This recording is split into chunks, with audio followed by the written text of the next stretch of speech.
فاسألوا أهل الذكر إن كنتم لا تعلمون.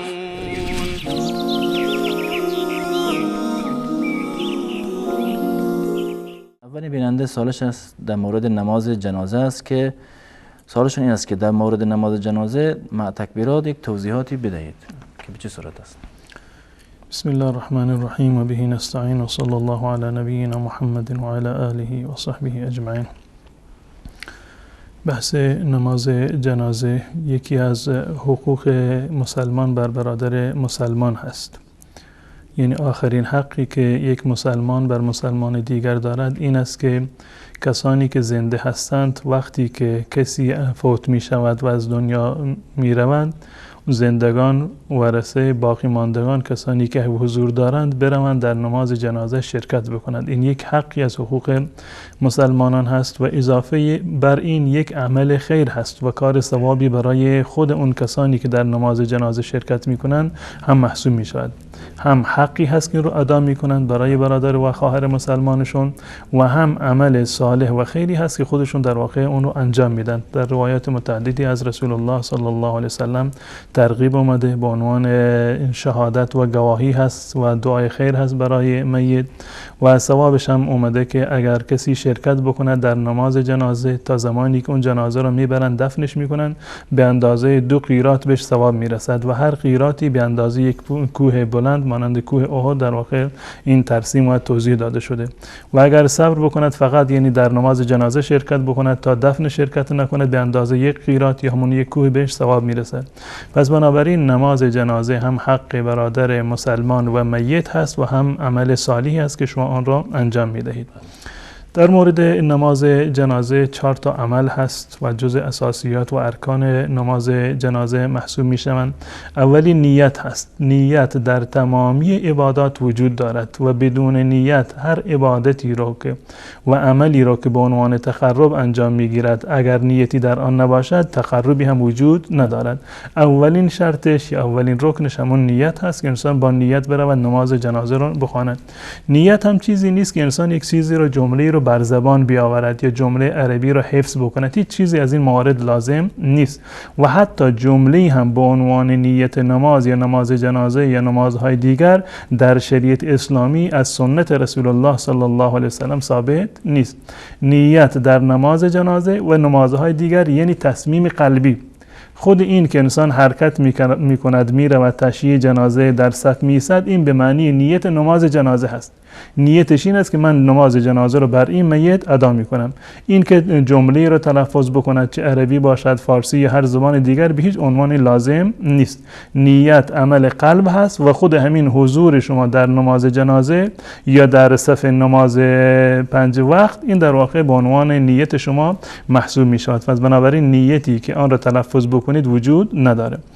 و نماز جنازه با تکبیر شروع می شود، با نیت هست و بعد از آن 4 تا تکبیر وجود داره و دلیل این تکبیرات هم حدیث سیدنا ابو هریره رضی الله تعالی عنه است و در مورد که چندین طریق این نقل شده در مورد نماز جنازه‌ای که رسول الله صلی الله علیه وسلم بر نجاشی خوندند، صلات غایبانه ای که در این روایت که متفق علیه هست صراحتا اومده و کبر علیه 4 تکبیرات که رسول الله صلی الله علیه وسلم بر نماز جنازه پادشاه حبشه نجاشی که مسلمان شده بود 4 تکبیر گفتند. پس بنابراین نماز جنازه بعد از این که شروع می شود بعد از نیت با تکبیر شروع می شود و 4 تا تکبیر هست. این 4 تا تکبیر بعد از هر تکبیری دعا خوندن به صورت کامل جایز هست، محدودیتی وجود نداره.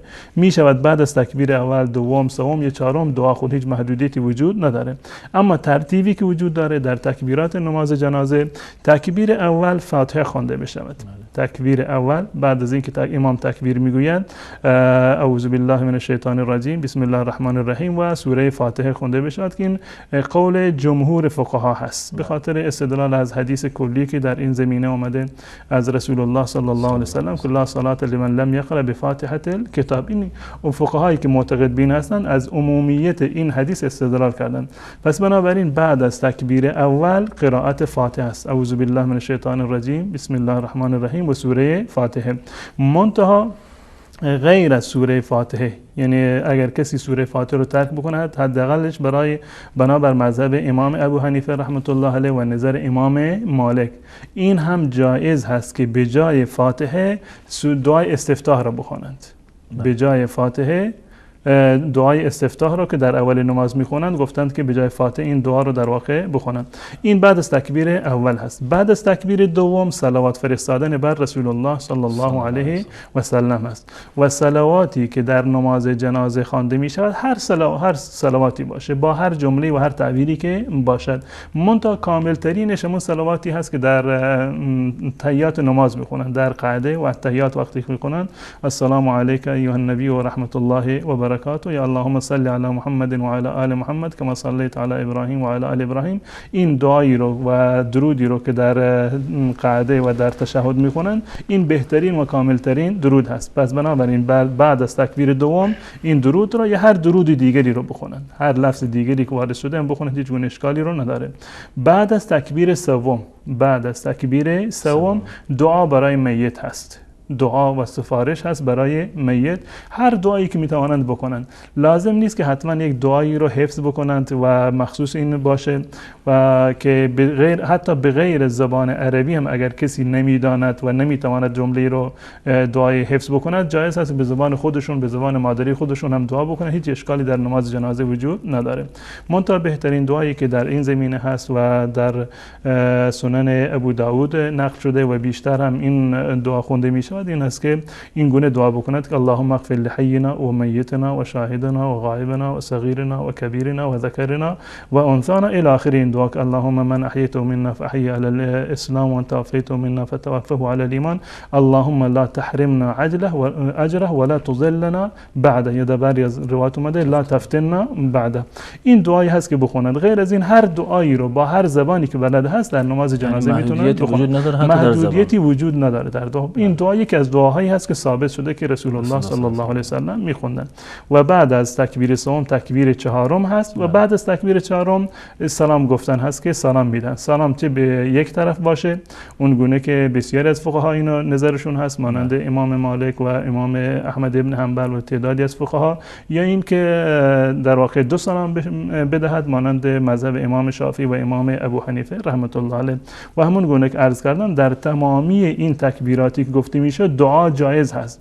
یکی این نماز جنازه یک قالب مشخصی که به هیچ عنوان نتواند قابل تغییر باشه. یه مردم این وسواس رو داشته باشند که نماز ما جایز هست، جایز نیست، ثواب میرسد، ثواب نمیرسد. این گونه نیست. بعد از هر تکبیری میشود دعا کرد. بعد از تکبیر سوم، بعد از تکبیر دوم هر گونه در واقع درودی رو، صلواتی رو بگویند جایز هست. بعد از تکبیر سوم هر گونه دعایی رو که برای میت باشه، معصور و غیر معصور، به زبان عربی و غیر عربی جایز هست. و بعد از تکبیر چهارم در واقع سلام گفتن هست. و در مورد بلند کردن دست‌ها در نماز جنازه هر دو صورتش هست. هم میتونن دست‌ها رو بلند بکنن، تعدادی از فقها این رو ترجیح دادن مانند مذهب امام احمد ابن حنبل و تعدادی دیگر از فقها نظرشون این است که استدلالشون از عمومیات هست، عمومیاتی که رسول الله صلی الله علیه و سلم در نمازهای پنجگانه دستشون رو بلند می‌کردن و اگر دست رو بلند هم نکردن هیچ گونه اشکالی ندارد. بلند نکردن دست در نماز جنازه هیچ گونه اشکالی ندارد و اینم یعنی هر دو صورت جایز هست. هر دو صورت جایز هست و هیچ اشکال نداره. گرچه از نظر دلیل وقتی که نگاه بکنیم بلند نکردن دست اولاتر و بهتر هست. بلند نکردن دست در نماز جنازه اولاتر و بهتر هست و دلیل کسانی هم که دست بلند میکنن عمومیاتی هست که در این زمینه از رسول الله صلی الله علیه و سلم نقل شده.